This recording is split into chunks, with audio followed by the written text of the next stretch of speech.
Halo semuanya, nama saya Ahmad Adibuna. Bagaimana keadaan kalian saat ini? Semoga kita selalu diberikan kesehatan fisik maupun mental. Berbicara mengenai mental, hal ini sangat berpengaruh ketika adanya pandemi seperti ini. Mental kita harus kuat, di samping itu juga kesehatan fisik juga harus kuat agar imun kita tidak turun. Mari kita lihat bagaimana pentingnya kesehatan secara mental ini.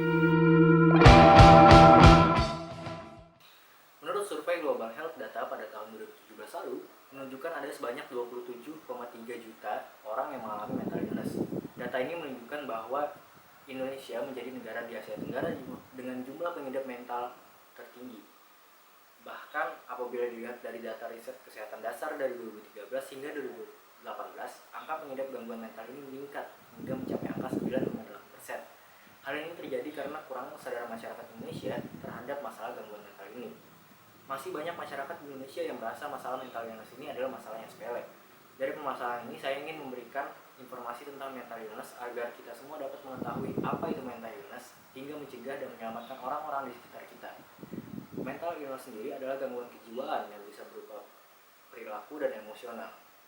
Sama seperti penyakit fisik, mental illness juga memiliki beberapa jenis dan tingkat keparahannya. Salah satu jenis mental illness dengan jumlah pengidap terbanyak dan memiliki tingkat keparahan yang tinggi adalah depresi.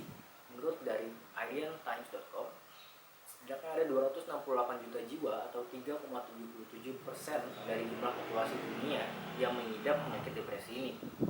Jumlah ini membuat depresi menjadi gangguan mental dengan pengidap terbanyak nomor 2 di dunia. Lalu bagaimana gejala dari depresi ini dan bagaimana penyebab dari depresi ini?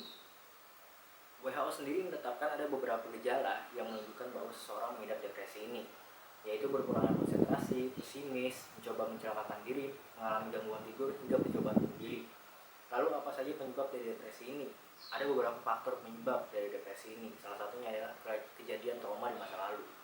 Pengalaman buruk yang pernah terjadi di masa lalu kita, seperti mendapat pelecehan seksual, kematian dari orang yang tercinta, atau perceraian dari orang tua, dapat menjadi penyebab dari depresi ini. Hal seperti ini bisa berkembang menjadi trauma yang terbawa hingga seumur hidup. Begitu juga dengan stres berat yang terjadi di masa sekarang, yang seperti adanya permasalahan ekonomi. Kemudian, mengapa tingkat permasalahan mental illness di Indonesia menjadi yang tertinggi di Asia Tenggara?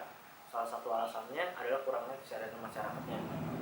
Citra yang terbentuk di masyarakat terhadap pengidap penyakit mental yang menyebutnya sebagai sakit jiwa atau gila merupakan sesuatu yang memalukan, yang akhirnya berdampak pada pengidapnya untuk memilih untuk memendamnya saja. Bahkan ada beberapa persepsi yang berkembang di masyarakat Indonesia bahwa penyakit gangguan mental ini muncul karena adanya hal-hal yang mistis sehingga mendapat penanganan yang salah. Lalu bagaimana kita menolong seseorang yang mengidap penyakit gangguan mental ini? Yang pertama adalah mendengarkan keluhan dari seseorang tersebut tanpa menghakimi orang tersebut. Terkadang seseorang hanya membutuhkan didengarkan tanpa harus diberikan nasihat. Kemudian kita juga harus memberikan dukungan serta informasi mengenai kesehatan mental. Yang terakhir adalah mendorong seseorang tersebut agar mendapat penanganan yang profesional. Dapat kita simpulkan bahwa mental illness adalah penyakit gangguan mental yang tidak dapat diremehkan dan disepelekan. Oleh karena itu, pentingnya kesadaran diri sendiri dan kesadaran masyarakat sangatlah dibutuhkan untuk mengurangi permasalahan ini.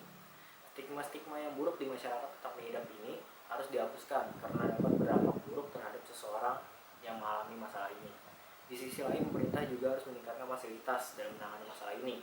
Salah satunya adalah di peningkatan hotline atau saluran telepon untuk pelayanan terhadap pengidap gangguan mental ini. Adanya hotline ini dinilai penting karena dapat menjadi pertolongan pertama ketika seseorang diserang gangguan kecemasan.